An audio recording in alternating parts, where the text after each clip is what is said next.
My name is Nina Shearrill, and you're watching Four Guys in Pie. Right here we have Paige Darling, Alfonso Fernandez, and John Hepp. And today we're going to be discussing our few favorite and least favorite things from 2019 as we eat pie. Starting off, we'll have Paige Darling.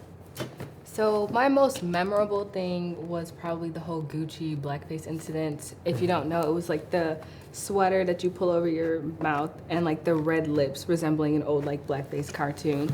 And it was just memorable to me because it was just like, you know how we get like a yearly reminder that racism is still happening so no one ever forgets? That was this, well, you know, like maybe like every 6 months or whatever. Every few months. Right, but that was this year's reminder. And it had its, like, of course, its negatives because it was during, like, Black History Month, so it was this time celebrating Black people, and we're going to do this. But it also, like, opened up a lot of room for Black creatives. Like, you have, I feel like I noticed Fear of God first, like, that brand first, and then you also have Virgil Abloh, and, like, who was the creative director of Louis Vuitton Men. So you could, it was preaching, like, people to start supporting Black business and Black designers. And you, like, it was just a good thing to me. And Gucci it forced Gucci to, like, apologize, and they start their own initiative. So one part of their initiative, got crumbs everywhere. One part of their initiative was, like, supporting, like, Black students going into fashion design and funding, like, their college. They give them, like, a $20,000 scholarship, $5,000 a year, or no, yeah, $5,000 a year. My math is right. And another part was $5 million to nonprofits and organizations helping out, like, Black people. And they also had another part. So this was all the stuff that they were doing as their apology. After their apology to Black people, saying we're sorry for this incident. This is how we're not gonna make sure it happens again. You know. Why do you think like this is something that is like so pivotal for 2019, or something that you're gonna remember like years later about 2019? Because I'm interested in fashion, and I feel like this was the first time that I can remember that it's forcing people and like fashion companies to really understand that Black people are a part of your brand and you have to accept us because we buy from you too. So you have to, if you're gonna do stuff like this, you have to have, in order to not do stuff like this, you have to have Black people in the room discussing why this isn't okay. And this pushed Gucci and other brands, like Prada had another incident like this. It pushed them to like, you can't do this. This is not acceptable. Yeah, and that's a really key point that you mentioned, that you have to involve all different people, like of course Black people, because we buy so many from these Gucci brands. Like even in our music, we advocate for these brands. And so they always have to be mindful and include some of these voices to prevent issues like this. And just the fact of like the sweater that you're talking about just shows how little like there's not just people in the room. Yeah, like cultural sensitivity or like just knowledge and like know-how to avoid issues like this. Now, whether it's intentional or whether someone it went completely over their heads, it just kind of shows that there's not really a lot of diversity because no one picked up on the fact that this would even be an issue. Yeah. Are we gonna eat the actual pie? Does anyone want to actually actually eat the pie? You're like not eating it. Nina wrapped us our lovely spoons. Yeah, this is very fancy. Very fancy. Thank you for treating us to a pie date. Yeah, I love pie. Fancy plastic plates too. No, fancy plastic plates. Yeah. Now, John, tell me about what you'll remember about 2019. So what I wanted to focus on was sort of more political, and sort of how I think our country really has no great options for president. And I think that that's something that was really reflected in the primaries, the Democratic primaries that have been going on this year. And it makes me come to a point where I kind of very tentatively wonder if having Trump be reelected, even in light of all the impeachment stuff, is the best option for our country going forward. So you're more swaying on the side of yes, it is. Yes, and not because I like him personally. You know, I think he's a horrible leader for our country, but I think that, you know, a lot of what the Democrats want to do is create these sort of socialist policies. And inherently, you know, something like universal health care seems like a really good idea. Yeah. You know what I mean? Like on the surface it does, but the more you look into it, the more you realize not only how much it costs, but how much it's going to mess up our tax system for years. And when you put something like that into law, it takes such a long time to reverse it that I think it would just overall just hurt our country a lot. Then it would help. Yeah, then it would help, personally, I think. Yeah. So a person who like, I guess has like a Democrat who has like a lot of ideas would be worse for what they want to do than Trump, who is like kind of like. Because I don't think Trump, any of his ideas are ever going to get passed. Like realistically, you know what I mean? Like he's never going to get the wall built. That's just never going to happen.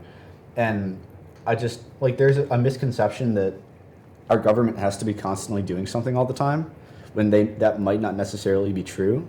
Like we can only perfect our society so much. We cannot always make everybody happy, and that's what a lot of the Democrats want to do. And it's just not the right way to go about doing things, I don't think, personally. I mean, that's a valid point of view. It's just, I mean, where do you really like draw the line? Just knowing that maybe the socialist direction that many Democrats are going towards maybe is not exactly positive as far as like tax rates and the economy. But if you just think about like, what does Trump represent as a whole person, not just his platform, his policies? Like, what does he represent for this country? And so, while I do kind of understand where you're coming from, because you're allowed to care about where your money's going. I would just be concerned about like how he makes our country look. If he is the person that like this is where I want to put my flag, like this is who I want to represent us as a nation. Right. That's my for worry. Another 4 years. For another 4 years. I mean, it kind of goes back to what I said, when I introduced this, was that we don't have good options either way we look. You know what I mean? I don't think that there is one good, clear option for someone to run our country. For the next 4 years. So. What about Joe Biden?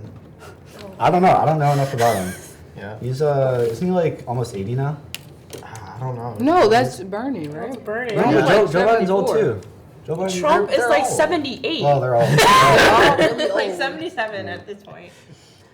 What do you think would happen if Hillary re-ran? Cut it out, baby. Cut it. Why? It's a question. That is a horse. Like that's a dead horse that needs to just Hillary's stay not dead. gonna run again, as much as we may want her to. Who wants? She wasn't. Ma'am, who? Okay. Next. Okay. Well, for my thing that I thought was like extremely memorable, or that I will remember about 2019, is the college admission scandal, and how like overall it's just kind of just weird to me. Like I don't even, in researching it, I don't really know how to feel about it, because overall, one person last night actually just got charged with 6 months. This is actually the longest sentence. And when you really like that anyone's gotten for... Today's November. You should probably mention the date. November 13th. It was yesterday, November 13th. And today's November 14th. But it's just kind of weird that like the maximum someone has gotten for this, like, even though this illegal thing was so many thousands of dollars, that the most someone has gotten punished is 6 months. And so far, to my knowledge, that the least is from Felicity Huffman, which is about 14 days, and I'm pretty sure she didn't serve all of it. It's just kind of weird that someone can steal, like, just the spots in education from someone else, and then everyone sympathizes so hard for these adults when, like, this is opportunity, like, life opportunities that someone else is missing out on over, like, someone's kids who don't really deserve it. Or who doesn't want to be there? Because Full House lady, her daughter Olivia Jade. Yeah, Olivia Jade didn't even want to be in college. She was like, I just want to party, and that's literally her whole reason. Right? Wants to be a YouTuber, wants to party, and wants to make a makeup collection just off going to college. Like she didn't really want to go. Yeah, it's just weird. They don't really deserve that. So I don't really know how to feel about that. It's just so much money wasted on kids who really didn't even care, you know? For me personally, like I have been looking for colleges, just at really selective colleges, something like Rice University, which has an acceptance rate, I think, in the single digits. And it's frustrating to me that people like that can sort of just give money and then just get in. And somebody like me has to work so hard and try so hard, and I probably won't even get in anyways. You know what I mean? Yeah. And it's just frustrating to see other people that don't deserve it get in. Or something like, in the Ivy Leagues, if your dad, gives a donation to the school, then your chances of getting in are, so much higher. Yeah. And it's frustrating to me as someone who, works really hard to get into a good school, to see people like that just get the easy way in. But the thing about it, you mentioned such a good point, is that the college admission scandal is not its own entity. Like this like favoritism has been happening for years, that there's been a lot of preferential treatment towards kids of alumni. And so this is just kind of like the worst example. Like that's actually come to light. Got the most media attention, yeah. It's got the most attention, and it's just kind of just this overall kind of exposure of classism and favoritism based off of people who just have more money and more status. Like these kids are, not to say like to insult these kids, but they're probably not like the pick of the litter, the smartest, like top. I don't know that. They could, okay, well, for example, You're like judging Olivia Jade. No, but I'm saying, but for the most part, they're not like top students. Some of them are just because of their parents. If you were, you wouldn't have to cheat on your SAT. You wouldn't and have to SAT and get stuff. So, you wouldn't have your parents pretend you're like an academic or like an athlete to get a scholarship into a school. Or so not to say that all of them are, oh my god, they're all stupid, but just to say like these kids aren't top-notch kids. Right. And so it's just kind of like, wow, like I have less money than them, but I'm smarter than them, and I don't even have the same opportunity to get into these schools, and they've just kind of bought their way in. It's kind of disappointing. Yeah. And it's kind of sad thinking about like, imagine like if you are smarter than them, like imagine what you could have done with that education and that opportunity That access. that they probably wasted because they could have wasted in high school. Yeah. Like, so they probably wasted what you could have done as a smarter person who was more dedicated could have done with that opportunity and that education. Yeah. So, It's really just a pay to play. I mean, if you're born into like a higher class, you just have more opportunities, and it really just goes to show within like colleges and everything in life. A lot of YouTubers, some YouTubers are just born into a rich family and then they have all these opportunities. I mean, take Jaden Smith. He made a whole music career, and not that great. yeah, it's not that great either. But he has so many. I personally okay, I like Willow. Okay, more. but she has creative potential. Jaden Yeah, but Smith. she still had that she still was backed up because of her father and mom and stuff. Yeah. Yeah, so was Jaden Smith. Okay, go ahead. No, it's just you have so many opportunities and some other people don't. It's just Sad. yeah. Kind of a bummer. Anyways. Now, speaking of bummers, Fonzie, do you want to talk to us about your biggest memory? Yeah, my biggest memory would probably be the government shutdown. Okay. And how it kind of affected like a lot of families, because I mean the people who work in the government, they just don't get paid, and then they had to go to like food. What are they Food called? banks? Yeah, Food food pantries? banks. Yeah, they had to go to that, and it's just really sad, and especially because the last government shutdown lasted for 35 days, which is the longest in history, and the next one. Potentially, it's in December. They said they were going to do it before Thanksgiving, but they applied a bill, stopgap, until like December 12th.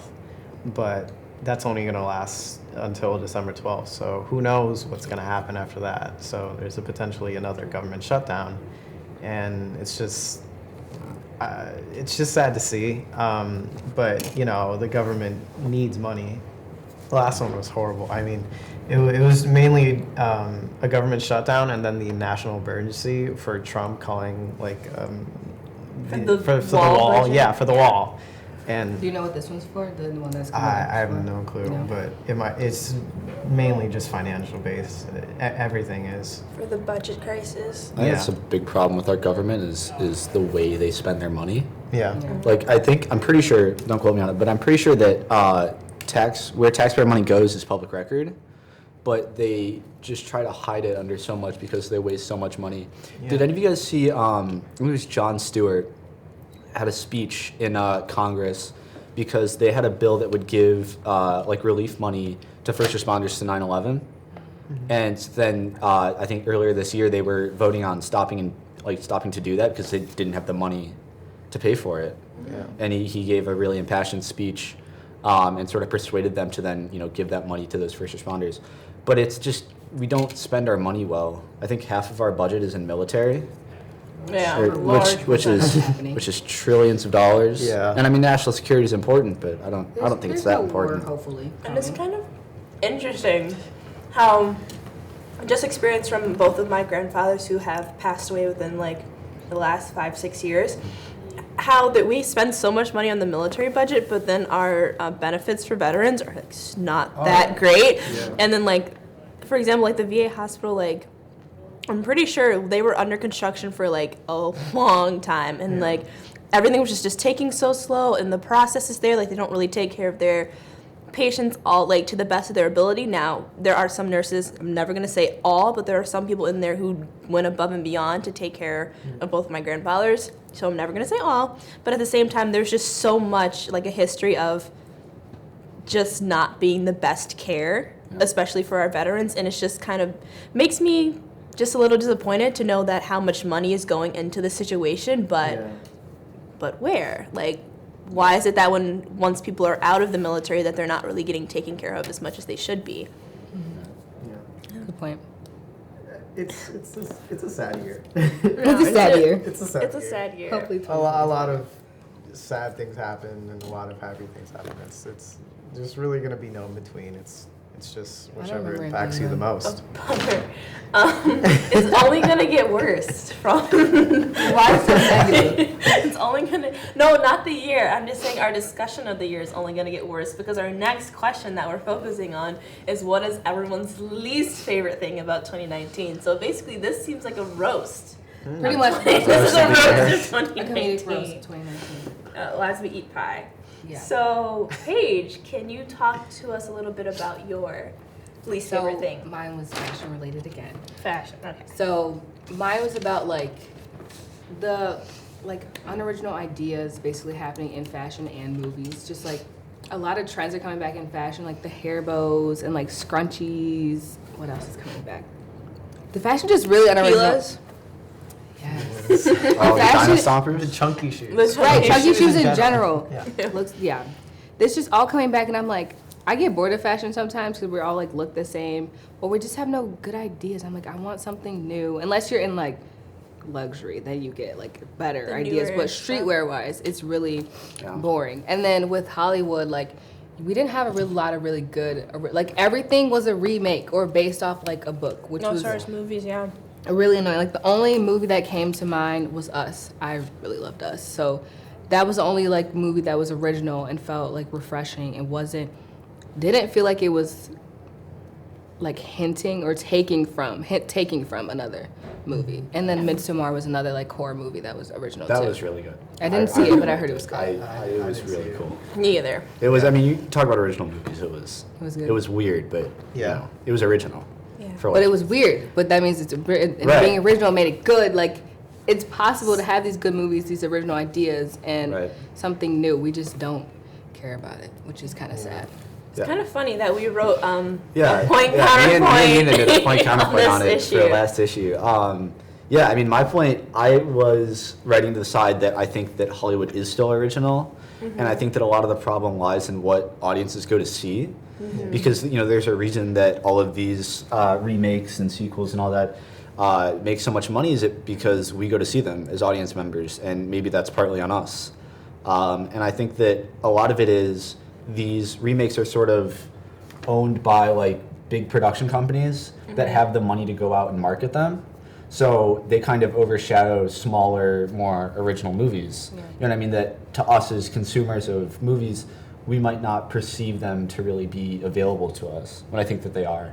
Yeah, I feel like when I kind of went over our point counterpoints, it wasn't, we were supposed to be arguing like, yes, it is original or no, it wasn't. But when I kind of read both of our articles, we were kind of it was less of is it original, but like it isn't original, but whose fault it is. I feel, in my opinion. Yeah, in a And way. so from my perspective, I said some of the same things that you did about it's just the production companies have such huge budgets for certain movies, meaning that a lot of the advertising budget is going into movies that they've already spent money into. So, for example, like the Marvel movies and Toy Story, those are movies that have been past successes. So it just makes sense for these production companies to keep putting money back into the movies because they know there's already a fan base for them. It's already been successful in the past, and so that's where the unoriginality comes from. It's because they're just putting money back into the same movies they've seen previous success in without really looking to some of the more original movies. Even though Us was such a success and it had a pretty decent budget, there's plenty of other movies that were just as good, sometimes even better, but they just weren't getting the money that they needed to be as popular, as successful. Yeah. But like, don't we want to start a new like franchise? Like, don't we want to start more movies, and so we can get that later? I guess, you know, like a new Marvel, a new Toy Story. Like, you have to build that fan base. But then I back feel like again it'll at just least. become like, if you create a new franchise, then it's just like, exactly, it's a new Marvel. So then there still will be movies that are like just not included. So I feel like all these huge franchises are the problem, that like they're all acting within their interest without really, they don't want to invest money in things that aren't for sure.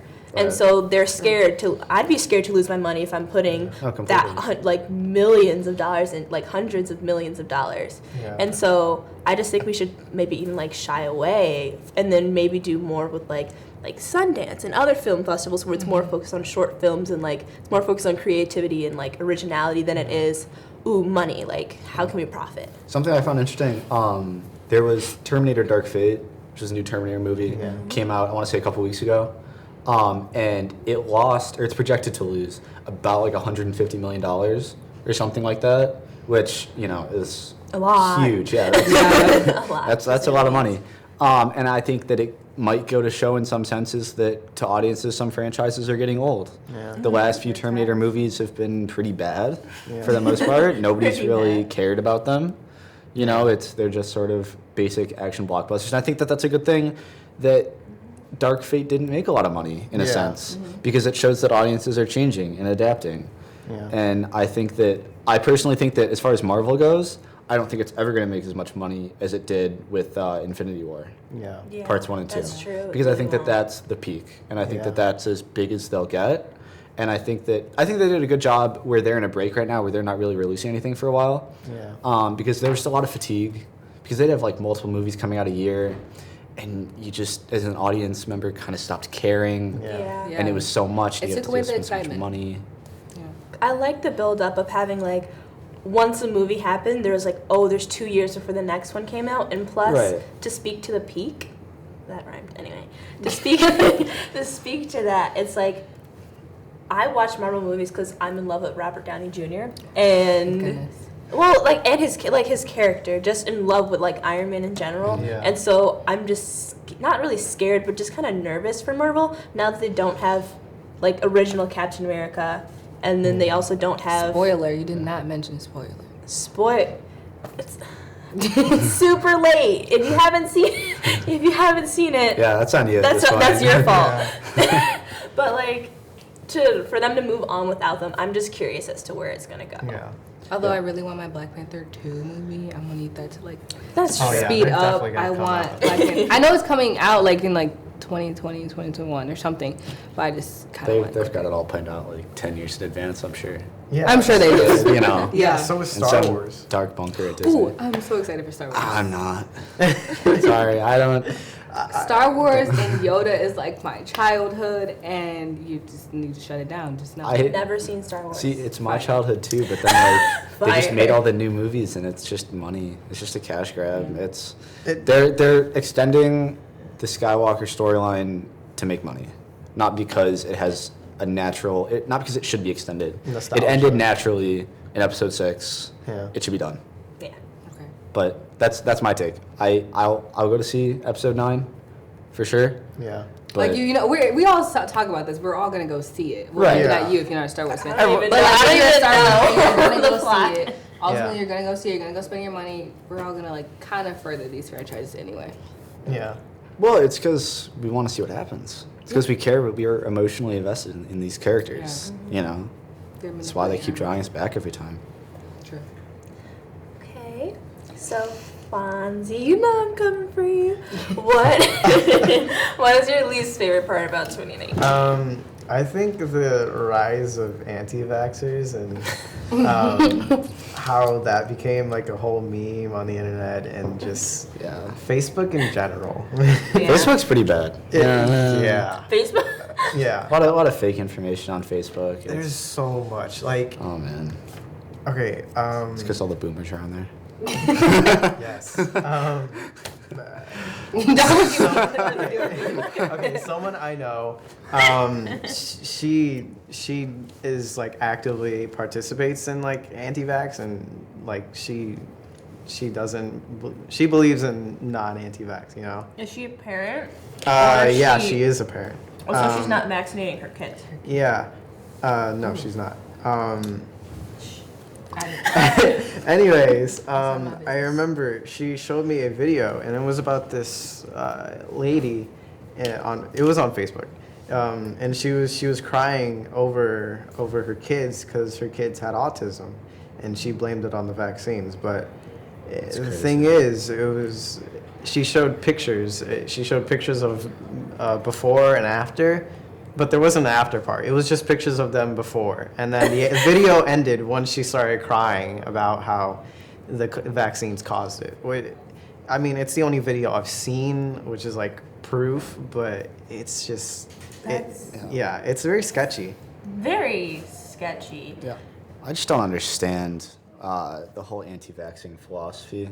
Like, it's so obvious. Yeah. About, you look at like there's 99 scientific studies that say, vaccines don't cause autism. Yeah. And there's one faulty one that says it does, and suddenly everyone believes vaccines cause autism. It's just, it's frustrating to me. Yeah. You know what I mean? Just to see stuff like that. And I think there was a story out of maybe Ohio, or I don't remember where it was from earlier this year, but there was a kid who was like 16.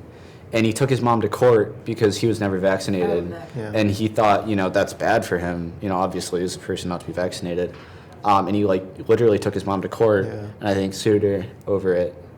So he could gain the right or whatever it was legally to be able to actually get vaccinated without parental consent. Yeah.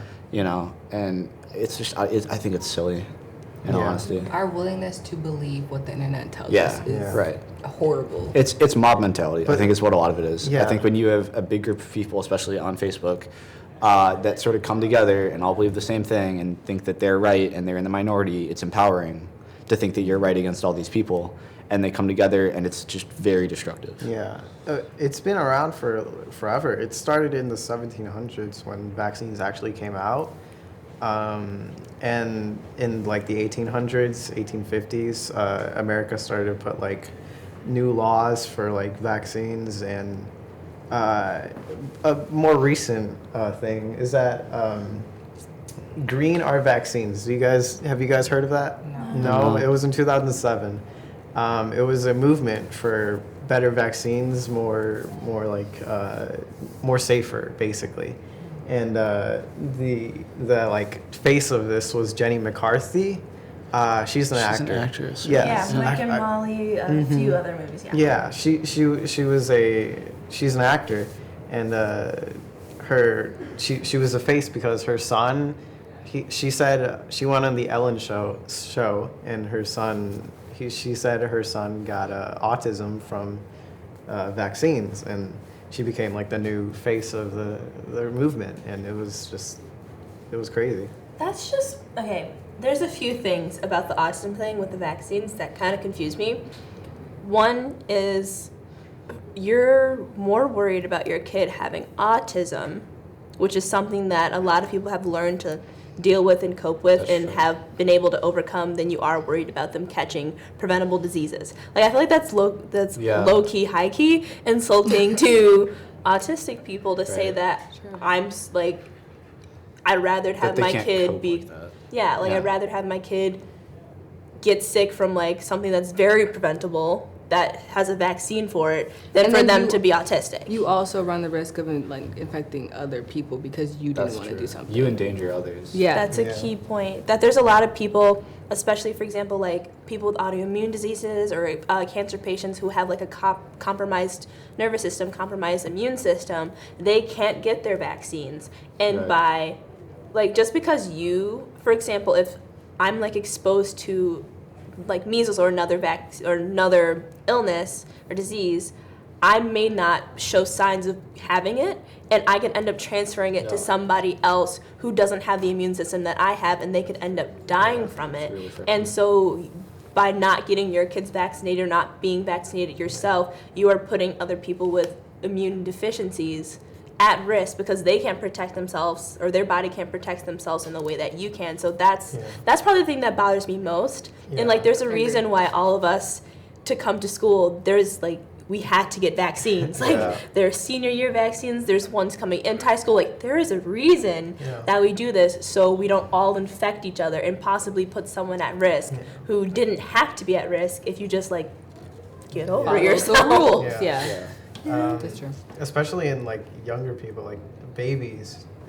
Right. Like the measles outbreak, it's easy to catch, and it's just scary for young children. They could die from that, and Yeah. so they don't have to have all their shots like immediately. They have to wait like 2 years or 6 months to actually some get of them. certain vaccines, and it's sad because I'm pretty sure some like babies actually died from like measles in Yeah. this year, which is Yeah. pretty sad. I think when somebody like Jenny McCarthy goes on to Ellen, a big, talk show, it gives a lot of people false validation, Yeah. which is really dangerous. Yeah. You know what I mean? And I think that people like that who have an audience have a responsibility to not do things like that. And I in a vacuum, I'm sure she thought she was right and she thought she was doing the right thing. Yeah. Obviously, we know she wasn't. But I think that people have a responsibility when you have an audience to know that people will listen to you. And if you say false or bad or damaging information, that can destroy a lot of lives and ultimately lead to people dying. Be educated with your opinion. Right. Right. I think that's really key. Okay, guess I'm eating my pie. John, Yeah. tell us what is your least favorite thing So- about 2019? My least favorite thing about 2019 was all of the social media activism and how little I think it really actually did. So you can take the Amazon rainforest thing.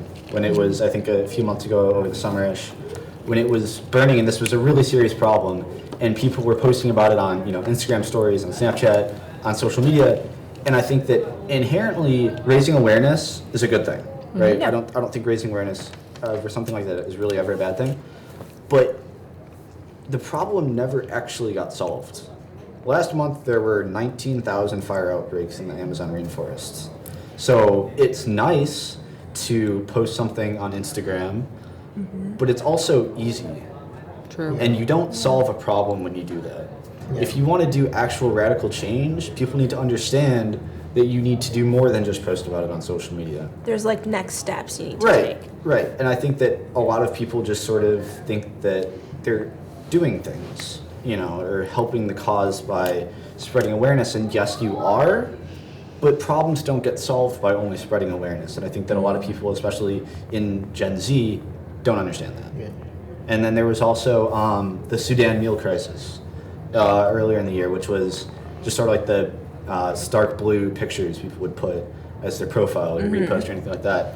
And supposedly, I'm being called out. I'm sorry.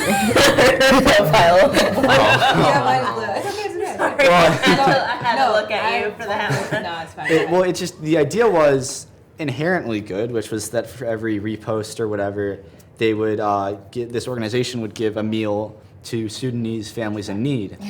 But at the end, it just turned out to be a hoax, Yeah. and someone was just taking advantage of all of this social media activism. Right, and I think it was something like 400,000 followers in a couple of weeks that the main account got. Just taking advantage of people, taking advantage of this activism.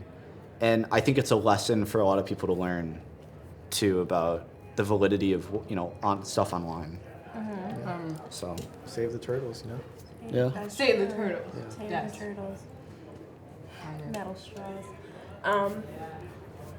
Anything that you have to say about that? Well, I think the Save the Turtles thing actually incited change, which is a good thing True. in a sense. Well, the metal straws, it helps something. It's Yeah. better than posting about a rainforest that's still burning and not doing anything about it. Valid. Yeah, I mean, as far as social media activism goes, that one wasn't all that bad. Yeah, you you're know. right. Incite a lot of VSCO girls to start using metal straws and reusable straws. Yeah, and I mean, a lot of the places worst. like movie High theaters, sports stadiums, all start using paper straws. Yeah. So it helps. Wasn't terrible. It helps. Yeah. So has it it can be effective if we want it to be. It can be. People just yeah. have to commit. Yeah. Yeah. Agreed. So, okay, I guess we're gonna get to my least favorite thing about 2019.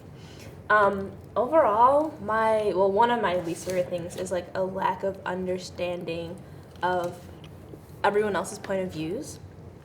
My biggest example, or my specific way to put this through a lens, is with the abortion bans that have been just being talked about. None are currently in place, but there's been a lot that have been proposed.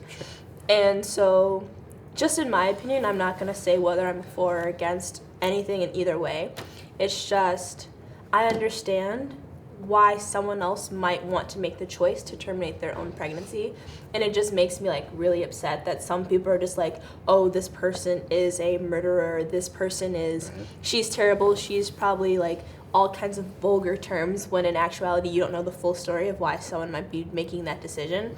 And so as watching all this unfold, it just kind of just bummed, I can't find a better phrase, but just bummed me out, because someone could be having a life-threatening situation that causes them to want to make that choice, because not many people want to have kids. So for someone to make that decision, there must be a really good reason. And even if you don't think it's a good reason, at the end of the day, it's none of your business what someone else does with their body.